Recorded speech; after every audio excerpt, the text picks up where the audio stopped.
Zabieramy Was dziś do dwóch mniej znanych zamków krzyżackich, które pełniły forpocztę świadczącą o potędze i bogactwie, a jednocześnie były zajazdami dla gości zakonnych zmierzających do Malborka.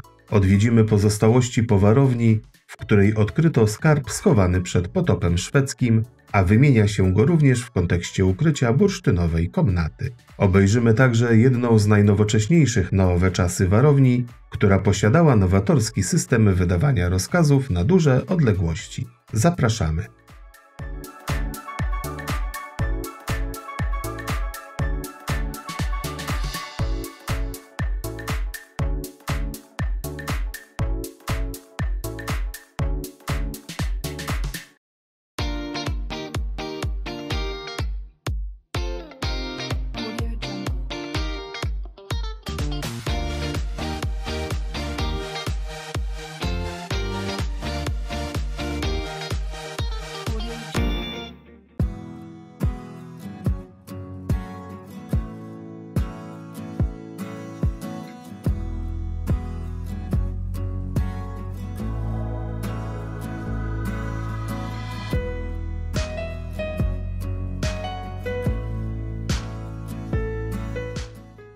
Zakon krzyżacki zapisał się w historii Polski zgoła niechlubnie. Któż nie zna daty 15 lipca 1410, kiedy to na polach pod Grunwaldem rozegrała się jedna z najważniejszych bitew w średniowiecznej Europie.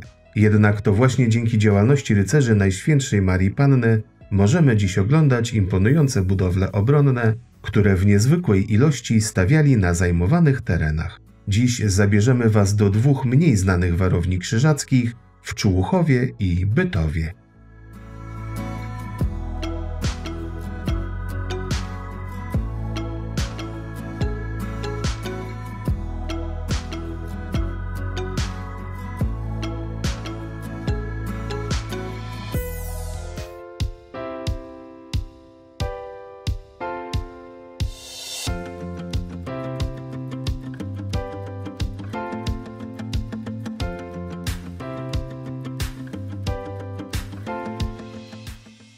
Zamek w Człuchowie był jednym z największych założeń obronnych wzniesionych przez rycerzy zakonu krzyżackiego. Składał się z 3 przedzamczy i zamku wysokiego, z których każde stanowiło samodzielny obwód obronny. Budowa zamku rozpoczęła się na początku XIV wieku i trwała około 50 lat. Ciekawe jest to, że materiał na cegły w całości pochodził z wykopanych fos. Jedynie fundamenty zostały wybudowane przy pomocy głazów narzutowych.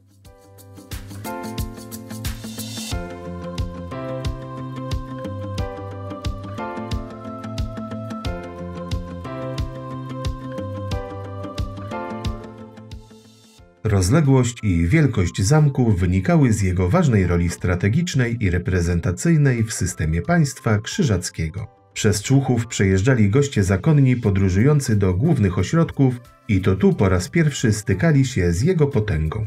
Znaczenie militarne zamku odczuwano szczególnie w północnej Wielkopolsce i na Kujawach, których ziemie były najeżdżane przez rycerzy zakonnych pod wodzą komtura człuchowskiego.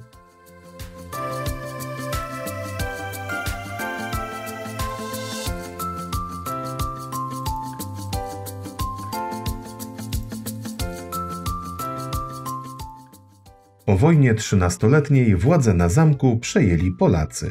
Odtąd potężna twierdza ponad 300 lat stała na straży północno-zachodniej granicy Polski. Pod koniec XVIII wieku na zamku wybuchł pożar, który stał się główną przyczyną upadku warowni. Po pożarze Fryderyk II wydał decyzję, na mocy której materiał pozyskany z ruin miał posłużyć na odbudowę miasta. W XIX wieku przeprowadzono pierwsze prace archeologiczne i remontowe, odkopując relikty dawnej warowni.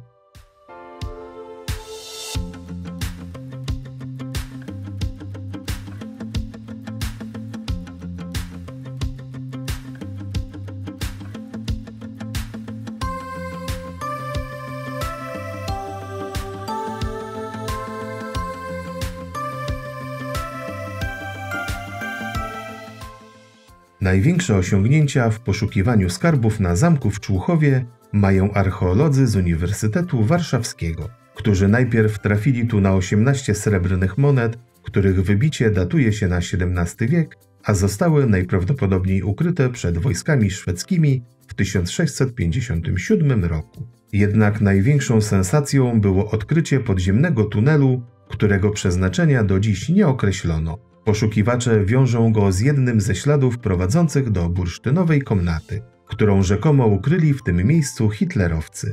Niemiecki transport miał ją przywieźć tu bezpośrednio z Królewca. Są świadkowie, którzy w 1944 roku widzieli jakieś skrzynie zwiezione nocą pod wieżę zamkową. Ciekawe, jakie jeszcze skarby zamek skrywa, być może będzie o nich głośno już niedługo.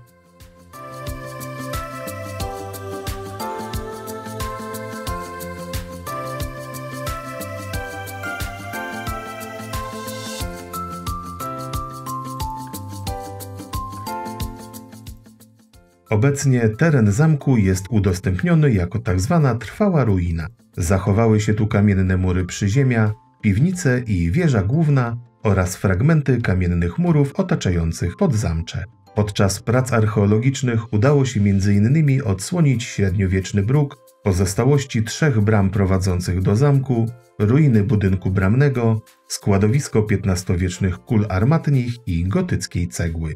Ciekawie wyeksponowano odkryte na dziedzińcu pozostałości zniszczonych zamkowych skrzydeł. O dawnej świetności warowni przypomina dziś potężna wieża Zamku Wysokiego, z której można oglądać panoramę Człuchowa i okolic.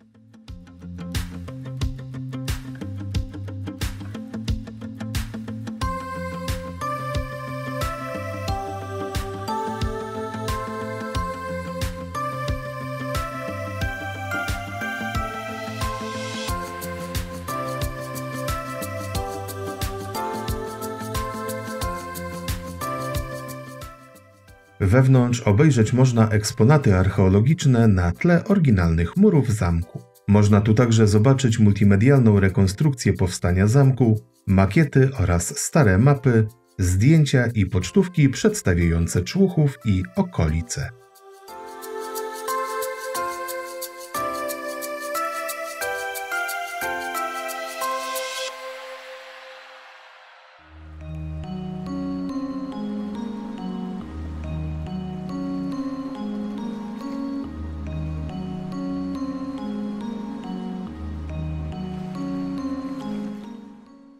Zamek w Bytowie powstał na przełomie XIV i XV wieku na sztucznie podwyższonym wzniesieniu na podmokłym terenie, które stanowiło znakomite, naturalne warunki do obrony zachodnich rubieży. Początkowo pełnił on funkcję twierdzy granicznej, siedziby administracji oraz zajazdu dla rycerzy podążających do stolicy państwa krzyżackiego.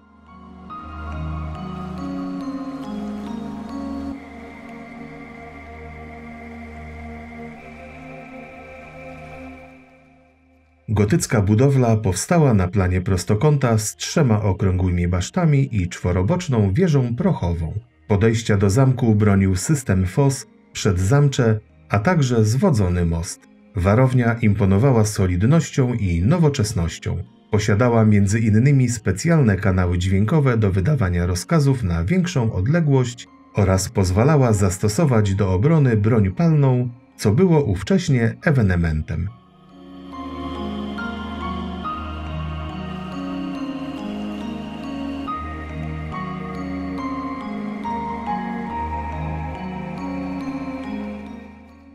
Krzyżacy zajmowali zamek do połowy XV wieku. W czasie wojny trzynastoletniej warownia dostała się w ręce króla polskiego Kazimierza Jagiellończyka, który w roku 1454 nadał dożywotnio ziemię bytowską księciu pomorskiemu Erykowi II.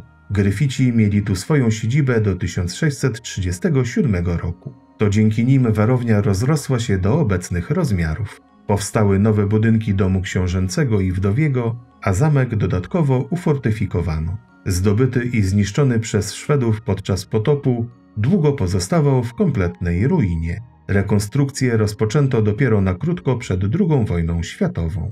Po wojnie odrestaurowano go i obecnie mieści się tu Muzeum Zachodnio-Kaszubskie, biblioteka, hotel i restauracja.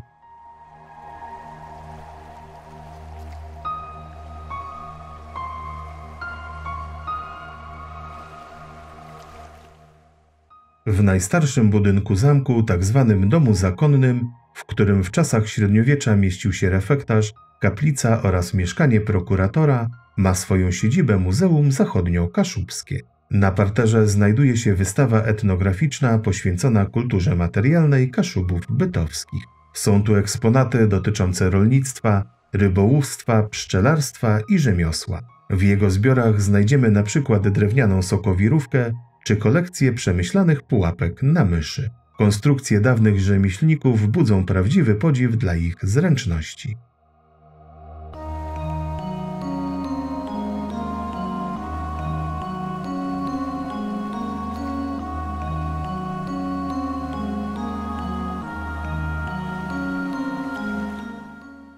Z ostatniej sali wchodzimy krętymi ceglanymi schodami na pierwsze piętro. Znajdują się tutaj wystawy o charakterze historycznym nawiązujące do czasów krzyżackich oraz panowania Gryfitów na ziemi bytowskiej. Można tam zwiedzić refektarz, komnatę prokuratora, kaplicę, dormitorium i salę Gryfitów. Interesująca jest również sala portretowa.